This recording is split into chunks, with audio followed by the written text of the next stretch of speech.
ಕೊಪ್ಪಳ ಕರ್ನಾಟಕದ 30 ಜಿಲ್ಲೆಗಳಲ್ಲಿ ಒಂದು. ಸ್ವಾತಂತ್ರ್ಯಾನಂತರ ಭಾರತದಲ್ಲಿ ಕೊಪ್ಪಳ ಒಂದು ಸಂಪೂರ್ಣ ಜಿಲ್ಲೆಯಾಗಿ ಬದಲಾಗಲು ಹಲವರ ಪರಿಶ್ರಮವಿದೆ. ಇಲ್ಲಿನ ಜನಸಮುದಾಯದ ದಶಕಗಳ ಕಾಲದ ಹೋರಾಟದ ನಂತರ 1997ರ ಆಗಸ್ಟ್ 24ರಂದು ಜಿಲ್ಲೆಯಾಗಿ ಬದಲಾದದ್ದು ಇಂದು ಇತಿಹಾಸ. ಆದರೆ ಕೊಪ್ಪಳದ ಇತಿಹಾಸ ಆರಂಭವಾಗುವುದು 1997ರಲ್ಲಿ ಅಲ್ಲ. ಬದಲಾಗಿ ನಾವು ಕೊಪ್ಪಳದ ಭವ್ಯ ಇತಿಹಾಸವನ್ನು ಮೆಲುಕು ಹಾಕಲು ಕ್ರಿಸ್ತಪೂರ್ವ 10,000 ವರ್ಷಗಳ ಕಾಲಕ್ಕೆ ಹಿಮ್ಮುಖವಾಗಿ ಚಲಿಸಬೇಕು. ಕ್ರಿಸ್ತಪೂರ್ವ 10,000 ವರ್ಷದ ಕಾಲದಿಂದ ಇಲ್ಲಿಯವರೆಗೆ ಕೊಪ್ಪಳದ ಕುರಿತಾದ ಕಿರುಚಿತ್ರದಲ್ಲಿ ಕೊಪ್ಪಳದ ಚರಿತ್ರೆಯನ್ನು 4 ಆಯಾಮಗಳಲ್ಲಿ ವಿವರಿಸುವ ಪ್ರಯತ್ನ ಇಲ್ಲಿದೆ.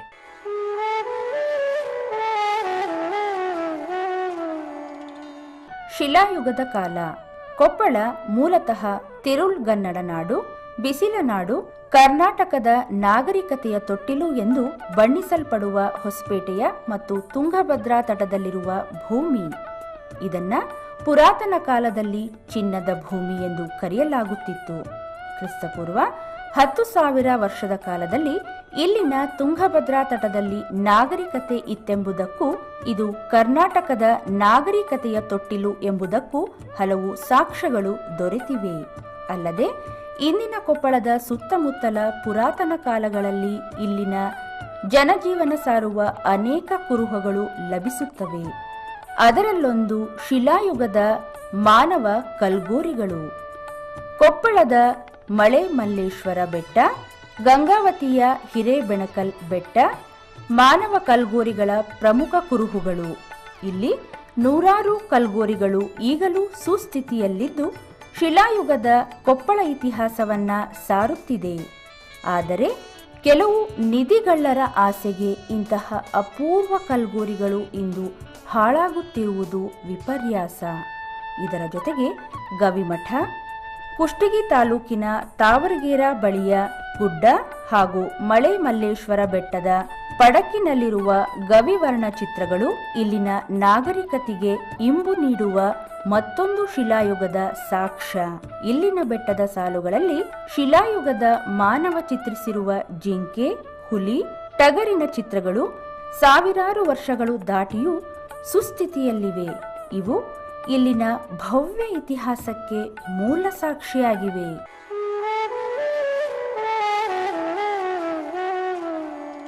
ಪಳೆಯುಳಿಕೆಗಳು. ಕೊಪ್ಪಳದಲ್ಲಿನ ಮಾನವ ನಾಗರಿಕತೆಯ ಇತಿಹಾಸಕ್ಕೆ ಸಾಕ್ಷಿಯಾಗಿ ಅನೇಕ ಪಳೆಯುಳಿಕೆಗಳು ಸಹ ದೊರಕಿರುವುದು ವಿಶೇಷ. ಕೊಪ್ಪಳದ ಹಲವು ಬೆಟ್ಟಗಳಲ್ಲಿ ದೊರಕಿರುವ ಕಲ್ಲಿನ ಕೈಗೊಡಲಿಗಳು, ಕಲ್ಲಿನ ಬೇಟೆಯ ಆಯುಧಗಳು ಪುರಾತನ ಕಾಲದ ಮಾನವ ನಾಗರಿಕತೆ ಹೇಗಿದ್ದಿರಬಹುದು ಎಂಬುದರ ಕುರಿತಾದ ಕುತೂಹಲದ ಚಿತ್ರಣವನ್ನು ನಮ್ಮ ಮುಂದೆ ಇಡುತ್ತದೆ. ಕ್ರಿಸ್ತಪೂರ್ವ 4,000 ವರ್ಷಗಳಷ್ಟು ಹಿಂದಿನ ಮಾನವನ ಪಳೆಯುಳಿಕೆಗಳು ಇಲ್ಲಿ ದೊರಕಿದ್ದು ಶಿಲಾಯುಗದ ಕಾಲದಲ್ಲಿ ಕೊಪ್ಪಳದ ಸುತ್ತಮುತ್ತಲಿನಲ್ಲಿ ಜನವಸತಿ ಇತ್ತೆಂದು ಊಹಿಸಬಹುದು. ಇದಲ್ಲದೆ ಕುಷ್ಟಗಿಯ ನವಲಹಳ್ಳಿ, ಹಿರೇಮನ್ನಾಪುರ ಹಾಗೂ ಯಲಬುರ್ಗಾ ತಾಲೂಕಿನ ಕುಕನೂರು, ತಳಕಲ್ ಗ್ರಾಮಗಳು ನೂತನ ಶಿಲಾಯುಗದ ನೆಲೆಗಳನ್ನು ಹೊಂದಿವೆ ಎಂದು ಪುರಾತತ್ವ ಶೋಧಕರು ಶಿಲಾಯುಗದ ನೆಲೆಗಳನ್ನು ಪತ್ತೆ ಹಚ್ಚಿದ್ದಾರೆ.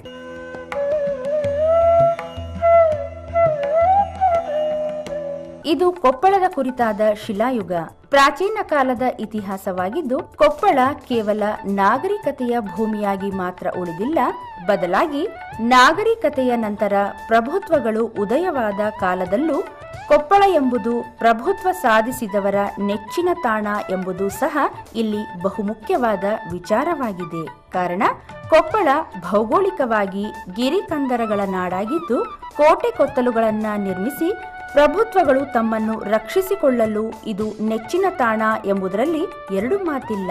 ಇದಕ್ಕೆ ಇಂಬು ನೀಡುವಂತೆ ಕ್ರಿಸ್ತಪೂರ್ವ 232ರಲ್ಲಿ ಕೊಪ್ಪಳದ ಮಳೆ ಮಲ್ಲೇಶ್ವರ ಮತ್ತು ಗವಿಮಠದ ಹಿಂಬದಿಯ ಬೆಟ್ಟದಲ್ಲಿ ದೊರೆತಿರುವ ಅಶೋಕನ ಕಾಲದ ಶಾಸನಗಳು ಇಲ್ಲಿನ ಪ್ರಭುತ್ವ ಕಾಲದ ಇತಿಹಾಸವನ್ನ ಸಾರುತ್ತದೆ. ಇದರ ಜೊತೆಗೆ ಆಕಾಶದೆತ್ತರಕ್ಕೆ ಗಗನಚುಂಬಿಯಾಗಿ ತಲೆ ಎತ್ತಿ ನಿಂತಿರುವ ಬಹದ್ದೂರ್ ಬಂಡಿ ಮತ್ತು ಕೊಪ್ಪಳದ ಕೋಟೆ ಮತ್ತು ಕುಮ್ಮಟದುರ್ಗ ಕೋಟೆಗಳು ಸಹ ಇತಿಹಾಸದ ಹೋರಾಟದ ಯುಗವನ್ನ ನಮ್ಮ ಕಣ್ಣ ಮುಂದೆ ತೆರೆದಿಡುತ್ತವೆ.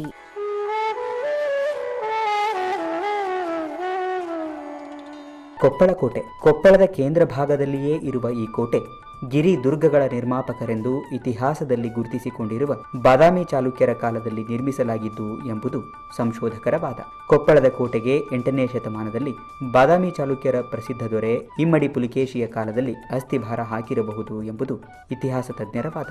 ಏಕೆಂದರೆ ಇಮ್ಮಡಿ ಪುಲಿಕೇಶಿಯ ಮಗ ವಿಜಯಾದಿತ್ಯನು ನಿರ್ಮಿಸಿದ ಶಾಸನದಲ್ಲಿ ಈ ಬಗ್ಗೆ ಉಲ್ಲೇಖವಾಗಿದೆ. ಈ ಕೋಟೆಯ ಹಾಗೂ ಇಲ್ಲಿನ ಆಡಳಿತಕ್ಕಾಗಿ ಲಿಂಗರಾಜ ಎಂಬುವನನ್ನು ನೇಮಿಸಿದ್ದನು ಎಂಬುದು ತಿಳಿದುಬರುತ್ತದೆ.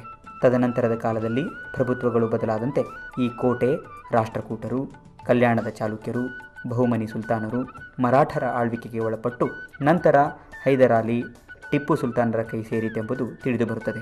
ಈ ಕಾಲದಲ್ಲಿ ಟಿಪ್ಪು ಫ್ರೆಂಚ್ ಇಂಜಿನಿಯರುಗಳ ಸಹಾಯದಿಂದ ಕೋಟೆಯನ್ನು ನವೀಕರಿಸಿದನೆಂದು ಇಲ್ಲಿ ದೊರಕಿರುವ ಪರ್ಷಿಯನ್ ಶಾಸನಗಳಿಂದ ತಿಳಿದುಬರುತ್ತದೆ.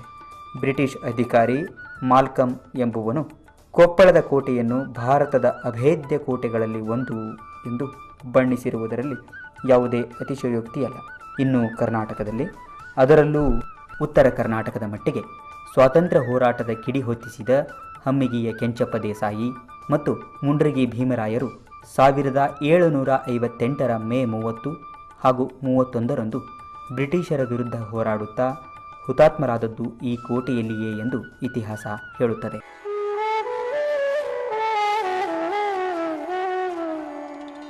ಬಹದ್ದೂರ್ ಬಂಡಿ ಕೋಟೆ. ಬಹದ್ದೂರ್ ಬಂಡಿ ಕೋಟೆಯೂ ಸಹ ಕೊಪ್ಪಳದ ಅಭೇದ್ಯ ಕೋಟೆಗಳಲ್ಲಿ ಒಂದಾಗಿದ್ದು, ಈ ಕೋಟೆಯ ಕಾಲಮಾನ ಮತ್ತು ನಿರ್ಮಾತೃಗಳ ಕುರಿತಾಗಿ ಯಾವುದೇ ನಿರ್ದಿಷ್ಟ ಶಾಸನಗಳಾಗಲಿ ಅಥವಾ ಸಾಕ್ಷ್ಯಗಳಾಗಲಿ ಇಲ್ಲ. ಇವು ಸಹ ಚಾಲುಕ್ಯರ ಕಾಲದ್ದಿರಬಹುದು ಎಂದು ಇತಿಹಾಸ ತಜ್ಞರು ಊಹಿಸಿದ್ದಾರೆ.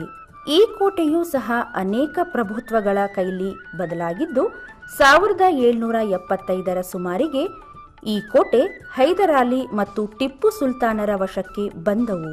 ಬಹದ್ದೂರ್ ಬಂಡಿ ಕೋಟೆಯನ್ನ ತನ್ನ ವಶಕ್ಕೆ ಪಡೆದ ಟಿಪ್ಪು ಇದನ್ನೂ ಸಹ ಫ್ರೆಂಚ್ ಇಂಜಿನಿಯರರ ಸಹಾಯದಿಂದ ನವೀಕರಿಸಿದ್ದಾನೆ. ಬಹದ್ದೂರ್ ಬಂಡಿ ಕೋಟೆಯು ವಿನ್ಯಾಸ ಮತ್ತು ನಿರ್ಮಾಣದಲ್ಲಿ ಕೊಪ್ಪಳದ ಕೋಟೆಗಿಂತ ಉತ್ತಮವಾಗಿದ್ದು, ಕೋಟೆಯ ಒಳಗೆ ಅರೇಬಿಕ್ ಶೈಲಿಯ ವಿನ್ಯಾಸವನ್ನ ಕಾಣಬಹುದು. ಅಲ್ಲದೆ ಪರ್ಷಿಯನ್ ಭಾಷೆಯಲ್ಲಿ ಬರೆಯಲಾಗಿರುವ ಕೆಲ ಶಾಸನಗಳು ಸಹ ಕಾಣಸಿಗುತ್ತಿದ್ದು, ಇವು ಅಂದಿನ ಕಾಲದಲ್ಲಿ ಈ ಭಾಗದಲ್ಲಿ ಆಗಿರಬಹುದಾದ ಮೊಘಲರ ಪ್ರಭಾವವನ್ನ ಬಿಂಬಿಸುತ್ತದೆ. ಅಲ್ಲದೆ ಅದೇ ಕಾಲದಲ್ಲಿ ನಿರ್ಮಿಸಲಾದ ನಗರದ ಕಮಾನುಗಳು ಅರೇಬಿಕ್ ಶೈಲಿಗೆ ಮತ್ತೊಂದು ಉದಾಹರಣೆ.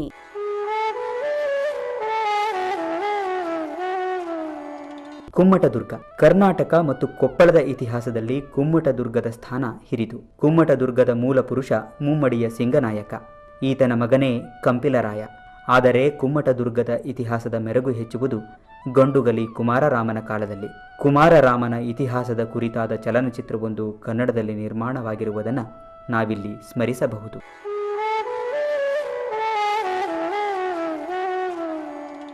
ಕಂಪಿಲರಾಯ ಮತ್ತು ಕನಕಗಿರಿ ಸಂಸ್ಥಾನದ ಗುಜ್ಜಲ ವಂಶದವಳಾದ ರಾಣಿ ಹರಿಯಲಾದೇವಿಯ ಮಗನಾದ ಕುಮಾರರಾಮ ಜಟಂಗಿ ರಾಮೇಶ್ವರನ ಆಶೀರ್ವಾದದಿಂದ ಜನಿಸಿದವನೆಂಬ ಪ್ರತೀತಿಯೂ ಸಹ ಇದೆ. ಕುಮ್ಮಟದುರ್ಗ ಕೋಟೆಯನ್ನು ಕ್ರಿಸ್ತಶಕ 10ನೇ ಶತಮಾನದಲ್ಲಿ ನಿರ್ಮಿಸಲಾಗಿದ್ದು, ಮೊಘಲರ ಪ್ರಾಬಲ್ಯದಿಂದ ತನ್ನ ರಾಜ್ಯವನ್ನು ಹಾಗೂ ತಮ್ಮ ಕುಲದೇವತೆಯ ವಿಗ್ರಹವನ್ನು ರಕ್ಷಿಸಲು ಕುಮಾರರಾಮ ಈ ಕೋಟೆಯನ್ನು ನಿರ್ಮಿಸಿ ಕೋಟೆಯ ಹುತ್ತದ ಒಳಗೆ ದೇವಿಯ ವಿಗ್ರಹವನ್ನು ಬಚ್ಚಿಟ್ಟಿದ್ದನು ಎಂಬುದು ಇತಿಹಾಸದ ವಾದ. ಈ ರೀತಿ ಕುಮಾರರಾಮನಿಂದ ರಕ್ಷಿಸಲ್ಪಟ್ಟಿದ್ದ ಹಿಂದೂ ಚಾಮುಂಡಿ ದೇವಿಯ ವಿಗ್ರಹ ತದನಂತರ ವಿಜಯನಗರದ ಅರಸರ ಕೈ ಸೇರಿತ್ತು. ಕಾಲಾನಂತರ ಮೈಸೂರು ಆಸ್ಥಾನ ಸೇರಿದ ಚಾಮುಂಡಿ ವಿಗ್ರಹ ಕಾಲಕಾಲಕ್ಕೆ ತನ್ನ ಗಾತ್ರವನ್ನು ಹೆಚ್ಚಿಸಿಕೊಂಡಿದ್ದು ಇಂದು ವಿಶ್ವವಿಖ್ಯಾತ ಮೈಸೂರು ದಸರಾ ಹಬ್ಬಕ್ಕೆ ಸಾಕ್ಷಿಯಾಗಿದೆ. ಒಟ್ಟಿನಲ್ಲಿ ಮೈಸೂರಿಗೆ, ಅಲ್ಲಿನ ದಸರಾ ಹಬ್ಬಕ್ಕೆ ಮೆರುಗು ತಂದಿರುವ ಅಂಬಾರಿ ಮತ್ತು ಚಾಮುಂಡಿ ವಿಗ್ರಹ ಇಲ್ಲಿನ ಕೊಪ್ಪಳ ಮೂಲದ್ದು ಎಂಬುದೇ ವಿಶೇಷ.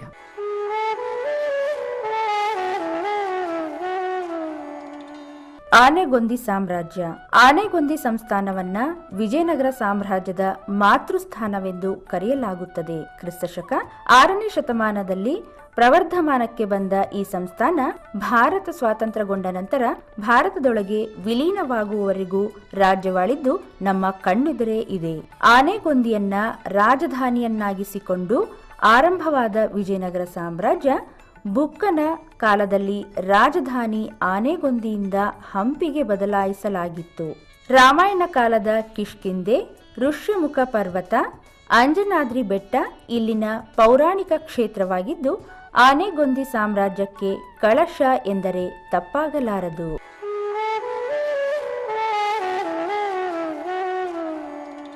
ಈ ಎಲ್ಲಾ ಅಂಶಗಳು ಕೊಪ್ಪಳದ ಭವ್ಯ ಇತಿಹಾಸವನ್ನು ಸಾರಿ ಹೇಳುವಂತಿವೆ. ಇಲ್ಲಿನ ಕೋಟೆ ಕಂದರಗಳಿಂದ ಹಿಡಿದು ರಾಜಪ್ರಭುತ್ವದ ಅದ್ಭುತ ಶಿಲಾಕೆತ್ತನೆಗಳವರೆಗೆ ಇಲ್ಲಿನ ಭವ್ಯ ಪರಂಪರೆ ನಡೆದು ಬಂದ ದಾರಿಯನ್ನು ನಮಗೆ ಸಾರಿ ಹೇಳುತ್ತವೆ. ಇದನ್ನ ನಮ್ಮ ಪರಂಪರೆಯೊಂದಿಗಿನ ಪಿಸುಮಾತು ಎಂದರೆ ತಪ್ಪಾಗಲಾರದು. ಆದರೆ ಇಲ್ಲಿನ ಇತಿಹಾಸವನ್ನು ಕೇವಲ ಪ್ರಭುತ್ವಗಳೊಂದಿಗೆ ಆರಂಭಿಸಿ ಅಲ್ಲಿಯೇ ಮುಗಿಸಿದರೂ ಸಹ ಅದು ಅಪೂರ್ಣವಾಗಿ ಬಿಡುತ್ತದೆ. ಏಕೆಂದರೆ ಕೊಪ್ಪಳ ಎಂಬುದು ಪ್ರಭುತ್ವದ ನೆಲೆವೀಡಾಗಿ ಮಾತ್ರ ಉಳಿದಿಲ್ಲ, ಬದಲಾಗಿ ವಿವಿಧ ಧರ್ಮಗಳಿಗೆ ನೆಲೆಯನ್ನು ಒದಗಿಸಿದ ಪುಣ್ಯಭೂಮಿಯಾಗಿಯೂ ಕೊಪ್ಪಳ ಗುರುತಿಸಿಕೊಂಡಿದೆ.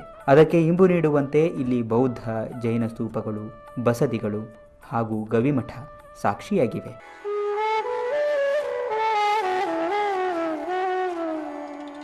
ಪಾರ್ಶ್ವನಾಥ ಬಸದಿ.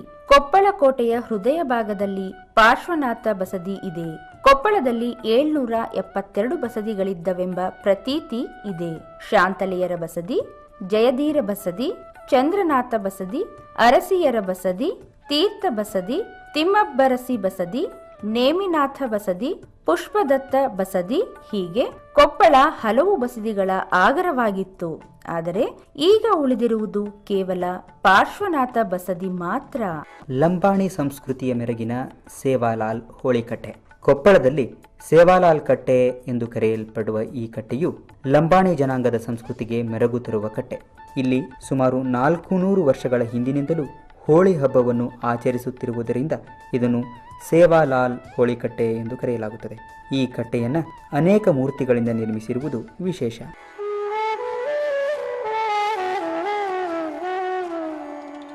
ಇಟಗಿಯ ದೇವಾಲಯ. ಕೊಪ್ಪಳ ಕೇವಲ ಕೋಟೆ ಕಂದರಿಗಳಿಗೆ ಮಾತ್ರ ಪ್ರಸಿದ್ಧವಾದ ಜಿಲ್ಲೆ ಎಂದರೆ ಅದು ಅಪೂರ್ಣವಾಗಿ ಬಿಡುತ್ತದೆ.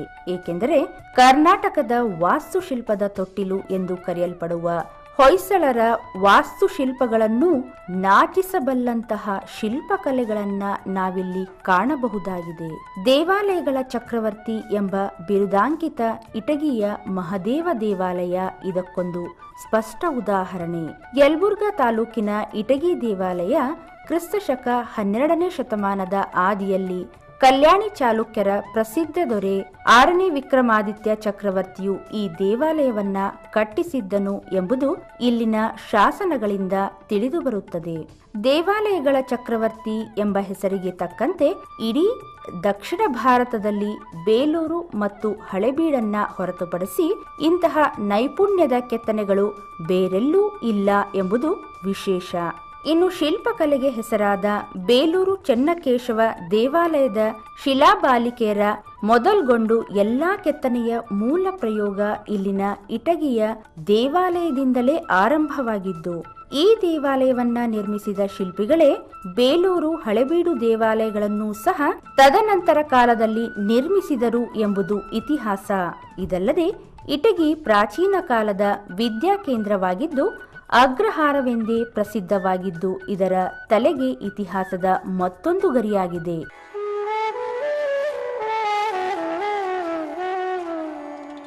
ಕನಕಗಿರಿ. ಕಾಲಿದ್ದವರು ಹಂಪಿ ನೋಡಬೇಕು, ಕಣ್ಣಿದ್ದವರು ಕನಕಗಿರಿ ನೋಡಬೇಕು ಎಂಬ ಗಾದೆ ಮಾತಿಗೆ ತಕ್ಕಂತೆ ಕನಕಗಿರಿಯ ಕನಕಾಚಲ ದೇವಾಲಯ ಸೌಂದರ್ಯವನ್ನೇ ಮೈವೆತ್ತಂತಿದೆ. ಕನಕಗಿರಿಯನ್ನು ಅಶೋಕ ಸಾಮ್ರಾಟನ ಕಾಲದಲ್ಲಿ ಸುವರ್ಣಗಿರಿ ಎಂದು ಕರೆಯಲಾಗಿದ್ದು, ಇದು ಮೌರ್ಯ ಸಾಮ್ರಾಜ್ಯದ ಕಾಲದಲ್ಲಿ ದಕ್ಷಿಣದ ಕೇಂದ್ರವಾಗಿತ್ತೆಂದು ಹೇಳುತ್ತಾರೆ. ಇಲ್ಲಿನ ಕನಕಾಚಲ ದೇವಾಲಯದಿಂದಾಗಿ ಕನಕಗಿರಿ ಪ್ರಸಿದ್ಧವಾಗಿದೆ. ಇದಲ್ಲದೆ ಅನೇಕ ಸುಂದರ ತಾಣಗಳನ್ನು ಕನಕಗಿರಿ ತನ್ನ ಒಡಲಲ್ಲಿ ಹೊಂದಿದೆ. ವಿಜಯನಗರ ಸಾಮ್ರಾಜ್ಯದ ಕಾಲದಲ್ಲಿ ಕನಕಗಿರಿ ಪಾಳೆಗಾರರು ಸಾಮಂತರಾಗಿ ಆಳ್ವಿಕೆ ಮಾಡುತ್ತಿದ್ದರು. ವೈರಿಗಳು ದಾಳಿ ಮಾಡಿದಾಗ ಕನಕಗಿರಿಯ ಪಾಳೆಗಾರರು ತಮ್ಮ ಪ್ರಬಲ ಸೈನ್ಯದಿಂದ ಅವರನ್ನು ಹಿಮ್ಮೆಟ್ಟಿಸುತ್ತಿದ್ದರು. ಬಹುಮನಿ, ಆದಿಲ್ ಶಾಹಿ ಸುಲ್ತಾನರು ದಾಳಿ ಮಾಡಿದಾಗ ಅದನ್ನು ಸಮರ್ಥವಾಗಿ ಎದುರಿಸುತ್ತಿದ್ದರಿಂದ ವಿಜಯನಗರದ ಅರಸರು ಈ ಸಂಸ್ಥಾನವನ್ನು ಪೋಷಿಸಿದ್ದಾರೆ. ಗುಜ್ಜಲ ವಂಶದ ಪಾಳೆಗಾರರು, ಅವರ ರಾಣಿಯರು ಈ ಭಾಗದಲ್ಲಿ ಅನೇಕ ದೇವಾಲಯಗಳನ್ನು ನಿರ್ಮಿಸಿರುವುದು ವಿಶೇಷ.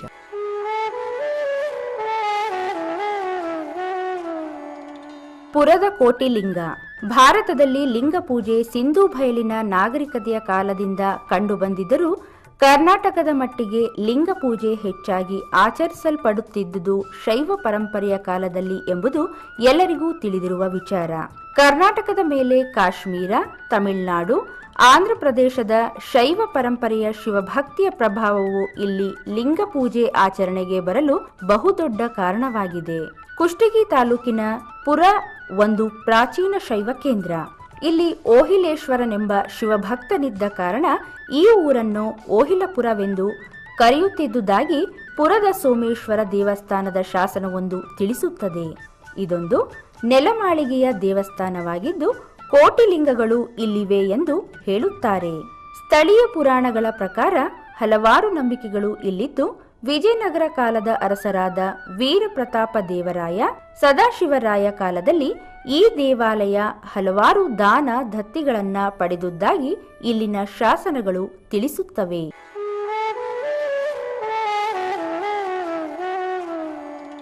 ಹುಲಿಗೆಮ್ಮ ದೇವಾಲಯ. ಹುಲಿಗೆಮ್ಮ ಈ ಭಾಗದ ಶಕ್ತಿ ದೇವತೆ. ಪ್ರತಿ ಮಂಗಳವಾರ, ಶುಕ್ರವಾರ ಹಾಗೂ ಹುಣ್ಣಿಮೆಗಳಂದು ಇಲ್ಲಿ ಅಪಾರ ಸಂಖ್ಯೆಯಲ್ಲಿ ಭಕ್ತಾದಿಗಳು ಸೇರುತ್ತಾರೆ. ಕರ್ನಾಟಕ ಮಾತ್ರವಲ್ಲದೆ ನೆರೆಯ ಆಂಧ್ರಪ್ರದೇಶ, ತಮಿಳುನಾಡು, ಮಹಾರಾಷ್ಟ್ರದಿಂದಲೂ ಇಲ್ಲಿಗೆ ಸಾಕಷ್ಟು ಸಂಖ್ಯೆಯ ಭಕ್ತಾದಿಗಳು ಆಗಮಿಸುವುದು ವಿಶೇಷ. ಸವದತ್ತಿ ಯಲ್ಲಮ್ಮನಿಗೆ ಸರಿಸಮಾನವಾಗಿ ಬೆಳೆದಿರುವ ಈ ಸುಕ್ಷೇತ್ರದ ಹುಣ್ಣಿಮೆ ಜಾತ್ರೆಗೆ ಈ ಭಾಗದಲ್ಲಿ ಅಗ್ರಸ್ಥಾನವಿದೆ.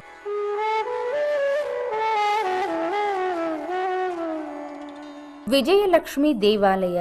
ಆನೆಗೊಂದಿಯ ವಿಜಯಲಕ್ಷ್ಮಿ ದೇವಾಲಯವು ವಿಜಯನಗರ ಅರಸರ ಇಷ್ಟದ ದೇವಾಲಯವಾಗಿದ್ದು, ಹಕ್ಕಬುಕ್ಕರು ಸಾಮ್ರಾಜ್ಯವನ್ನ ಸ್ಥಾಪಿಸಲು ವಿಜಯಲಕ್ಷ್ಮಿ ಪ್ರತ್ಯಕ್ಷಳಾಗಿ ಚಿನ್ನದ ಮಳೆಯನ್ನೇ ಸುರಿಸಿದಳು ಎಂಬ ನಂಬಿಕೆ ಇದೆ. ಈ ಚಿನ್ನದ ಸಹಾಯದಿಂದಲೇ ಹಕ್ಕಬುಕ್ಕರು ವಿಶ್ವವಿಖ್ಯಾತ ವಿಜಯನಗರ ಸಾಮ್ರಾಜ್ಯವನ್ನ ಸ್ಥಾಪಿಸಿದರೆಂಬುದು ಸಹ ಒಂದು ನಂಬಿಕೆಯೇ ಆಗಿದ್ದು, ಇದು ಇಲ್ಲಿನ ಜನರ ಪ್ರಮುಖ ಆರಾಧ್ಯ ಶಕ್ತಿ ದೇವತೆಯಾಗಿದೆ. ಪ್ರಾಚೀನ ಕಾಲದಿಂದ ಕೊಪ್ಪಳ ಎಲ್ಲಾ ಧರ್ಮಗಳ ನೆಲೆವೀಡಾಗಿರುವುದು ಕಂಡು ಬಂದಿದ್ದು, ಈಗ ಮತ್ತೊಂದು ಆಯಾಮದ ಕಡೆಗೆ ದೃಷ್ಟಿ ಹರಿಸಬೇಕಾಗಿದೆ. ಅದು ಕೊಪ್ಪಳದ ಪೌರಾಣಿಕ ನೆಲೆ. ಭಾರತದ ಸಂಸ್ಕೃತಿಯಲ್ಲಿ ಪ್ರತಿಯೊಂದು ನೆಲ ಹಾಗೂ ಪ್ರದೇಶಕ್ಕೂ ತನ್ನದೇ ಆದ ಇತಿಹಾಸ ಇರುತ್ತದೆ. ಇದರ ಜೊತೆಗೆ ಅದರದೇ ಆದ ಪೌರಾಣಿಕ ನೆಲೆ ಇರುತ್ತದೆ. ಇದು ಕೇವಲ ಜನರ ನಂಬಿಕೆಗೆ ಮಾತ್ರ ಸೀಮಿತವಾಗಿದ್ದು, ಕೊಪ್ಪಳ ಪೌರಾಣಿಕ ಇತಿಹಾಸ ನಮ್ಮ ಮುಂದೆ ಮತ್ತೊಂದು ವಿಸ್ಮಯವನ್ನೇ ತೆರೆದಿಡುತ್ತದೆ.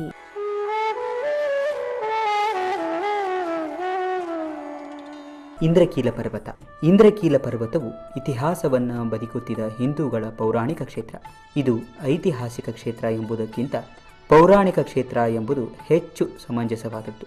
ಈಗಿನ ಕೊಪ್ಪಳದ ಮಳೆಮಲ್ಲೇಶ್ವರ ಬೆಟ್ಟವನ್ನು ಹಿಂದೆ ಇಂದ್ರಕೀಲ ಪರ್ವತವೆಂದು ಕರೆಯಲಾಗುತ್ತಿತ್ತು.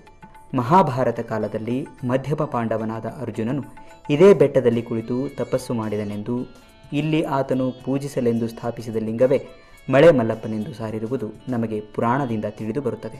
ಇತ್ತೀಚಿನ ದಿನಗಳಲ್ಲಿ ಮಳೆ ಮಲ್ಲೇಶ್ವರ ಬೆಟ್ಟವನ್ನು ನವೀನವಾಗಿ ನಿರ್ಮಾಣ ಮಾಡಲಾಗಿದೆ. ಸದಾಕಾಲ ಬೆಟ್ಟದ ಮೇಲಿಂದ ಹರಿದು ಹೊರಬಂದು ಸಂಗ್ರಹವಾಗುವ ಈ ನೀರು ಅಮೃತ ಸಮನಾದದ್ದು. ಇಲ್ಲಿ ಸದಾಕಾಲ ಸಿಗುವ ಈ ನೀರು ಕುಡಿಯಲು ಯೋಗ್ಯವಾದ ಅಮೃತ ಸಮನಾದ ನೀರಾದ್ದರಿಂದ ಇಲ್ಲಿ ಮದುವೆ ಮಂಟಪ ನಿರ್ಮಿಸಿ ದೇವರ ಸಮ್ಮುಖದಲ್ಲಿ ಲಗ್ನಗಳನ್ನು ನಡೆಸುತ್ತಿರುವುದು ಇಲ್ಲಿನ ಮತ್ತೊಂದು ವಿಶೇಷ.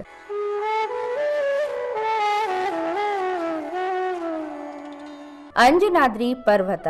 ಆ ಜಲದಿಯನ್ನೇ ಜಿಗಿದ ಹನುಮನುದಿಸಿದ ನಾಡು ಎಂದು ಹುಯಿಲ್ಗೋಳ ನಾರಾಯಣರಾಯರು ತಮ್ಮ ಉದಯವಾಗಲಿ ಚೆಲುವ ಕನ್ನಡ ನಾಡು ಎಂಬ ನಾಡಗೀತೆಯಲ್ಲಿ ಪ್ರಸ್ತಾಪಿಸಿದ್ದಾರೆ.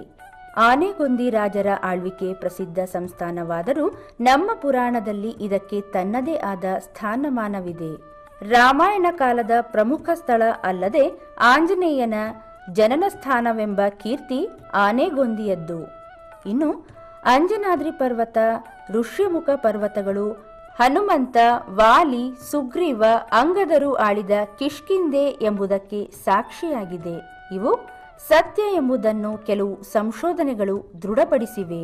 ಹನುಮಂತನ ತಾಯಿ ಅಂಜನಾದೇವಿ ಆಂಜನೇಯನ ಜನನಕ್ಕಾಗಿ ತಪಸ್ಸಿದ್ದ ಜಾಗವೇ ಇಂದಿನ ಅಂಜನಾದ್ರಿ ಪರ್ವತ ಎಂಬ ನಂಬಿಕೆ ಇಲ್ಲಿಯ ಆಸ್ತಿಕರದ್ದು.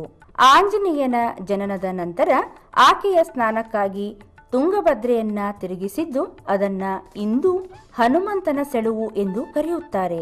ಹಿಂದೂಗಳ ಈ ಪ್ರಸಿದ್ಧ ಪೌರಾಣಿಕ ಕ್ಷೇತ್ರವು ಸ್ಥಳೀಯರಿಗಿಂತ ಉತ್ತರ ಭಾರತೀಯರಿಗೆ ನೆಚ್ಚಿನ ತಾಣ ಎಂದರೆ ತಪ್ಪಾಗಲಾರದು.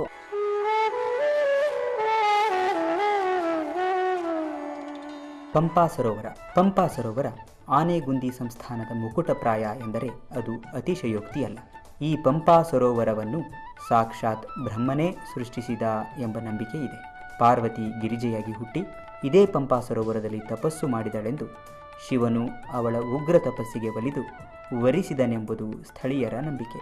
ಈ ಪಂಪಾ ಸರೋವರದ ಎದುರು ಒಂದು ಗುಹೆ ಇದ್ದು ಇದನ್ನು ಶಬರಿ ಗುಹೆ ಎನ್ನಲಾಗುತ್ತದೆ. ರಾಮಾಯಣ ಕಾಲದಲ್ಲಿ ಶಾಪಗ್ರಸ್ತಳಾದ ಶಬರಿಯು ರಾಮನಿಗಾಗಿ ಕಾದು ಕುಳಿತಿದ್ದ ನಂತರ ಶಾಪ ವಿಮೋಚನೆಯಾದ ಸ್ಥಳ ಇದಾಗಿದೆ. ನಂತರ ಶಬರಿ ತನ್ನ ಜೀವಿತಾವಧಿಯ ಕೊನೆಯವರೆಗೂ ರಾಮನ ಧ್ಯಾನದಲ್ಲಿ ಇದೇ ಗುಹೆಯಲ್ಲಿ ತನ್ನ ಜೀವಮಾನ ಕಳೆದಳು ಎಂಬುದು ಪುರಾಣದಿಂದ ತಿಳಿದು ಬರುತ್ತದೆ.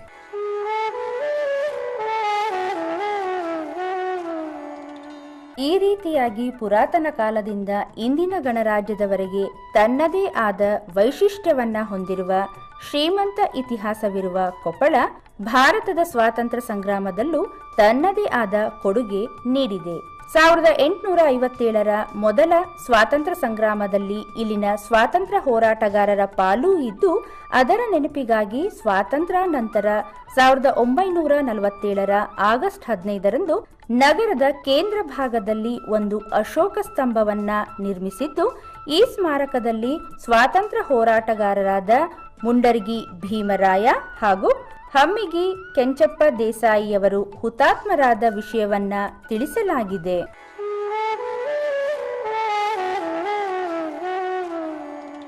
ಕೊಪ್ಪಳದ ಮತ್ತೊಂದು ಮಹತ್ವದ ವಿಷಯವೆಂದರೆ ಅದು ತುಂಗಭದ್ರಾ ನದಿಗೆ ಅಡ್ಡಲಾಗಿ ನಿರ್ಮಿಸಿರುವ ಅಣೆಕಟ್ಟು. ಇದನ್ನು ಪಂಪಾಸಾಗರ ಎಂದು ಕರೆಯುವುದುಂಟು. ನಿಜಾಮನ ಕಾಲದಲ್ಲಿ ಹೈದರಾಬಾದ್ ಸಂಸ್ಥಾನ, ಮದ್ರಾಸ್ ಸರ್ಕಾರ ಹಾಗೂ ಮುಂಬೈ ಸರ್ಕಾರಗಳು ಸೇರಿ ಹೊಸಪೇಟೆ ಹತ್ತಿರದ ಮಲ್ಲಾಪುರದ ಬಳಿ ಅಣೆಕಟ್ಟು ನಿರ್ಮಿಸಿದರು. ಈ ಅಣೆಕಟ್ಟೆಗೆ 1945ರಲ್ಲಿ ಅಂದಿನ ಹೈದರಾಬಾದ್ ಸಂಸ್ಥಾನದ ನಿಜಾಮನ ಹಿರಿಯ ಮಗ ಆಜಂ ಖಾನ್ ಬಹದ್ದೂರರಿಂದ ಅಡಿಗಲ್ಲು ಇಡಲಾಯಿತು. ನಂತರ 1952ರ ಅಕ್ಟೋಬರ್ ತಿಂಗಳ ವಿಜಯದಶಮಿಯಂದು ಆಗಿನ ಪ್ರಧಾನಿ ಜವಾಹರಲಾಲ್ ನೆಹರು ಅವರಿಂದ ಲೋಕಾರ್ಪಣೆ ಮಾಡಲಾಯಿತು. ಈ ಅಣೆಕಟ್ಟು ಇಂದು ಕರ್ನಾಟಕ, ಆಂಧ್ರ ಪ್ರದೇಶಗಳ ಲಕ್ಷಾಂತರ ಹೆಕ್ಟೇರ್ ಭೂಮಿಗೆ ನೀರುಣಿಸುತ್ತಿದೆ. ಅಲ್ಲದೆ ಜಲವಿದ್ಯುತ್ ಉತ್ಪಾದನೆ ಮಾಡಲಾಗುತ್ತಿದೆ. ಜೊತೆಗೆ ಮೀನುಗಾರಿಕೆಗೂ ಅನುಕೂಲ ಮಾಡಿಕೊಟ್ಟಿರುವುದು ವಿಶೇಷ. ಒಟ್ಟಿನಲ್ಲಿ ಈ ತುಂಗಭದ್ರಾ ಅಣೆಕಟ್ಟು ಕರ್ನಾಟಕ, ಆಂಧ್ರ ಸೇರಿದಂತೆ ಎಲ್ಲ ಜನರಿಗೂ ಕುಡಿಯುವ ಹಾಗೂ ವ್ಯವಸಾಯಕ್ಕೂ ಇದೇ ನೀರು ಮೂಲಾಧಾರ ಎಂಬುದು ಗಮನಾರ್ಹ.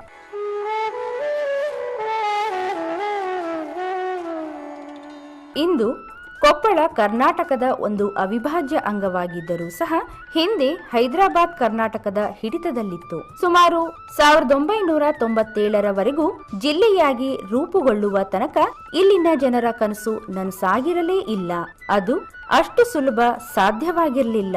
ಆದರೆ ಮುಂದೆ ಇಲ್ಲಿನ ಜನರ ಹಾಗೂ ನಾಯಕರ ಅವಿರತ ಶ್ರಮ ಮತ್ತು ಹೋರಾಟದ ಫಲವಾಗಿ 1997ರಲ್ಲಿ ಕೊಪ್ಪಳ ಜಿಲ್ಲೆಯಾಗಿ ರೂಪುಗೊಂಡಿದ್ದು, ಇತ್ತೀಚಿನ ದಿನಗಳಲ್ಲಿ ಈ ಭಾಗಕ್ಕೆ ವಿಶೇಷ ಸ್ಥಾನಮಾನವನ್ನ ಕೇಂದ್ರ ಸರ್ಕಾರ ನೀಡಿದ್ದು, ಇದರ ಹಿಂದೆಯೂ ಹಲವು ಹೋರಾಟಗಳಿವೆ.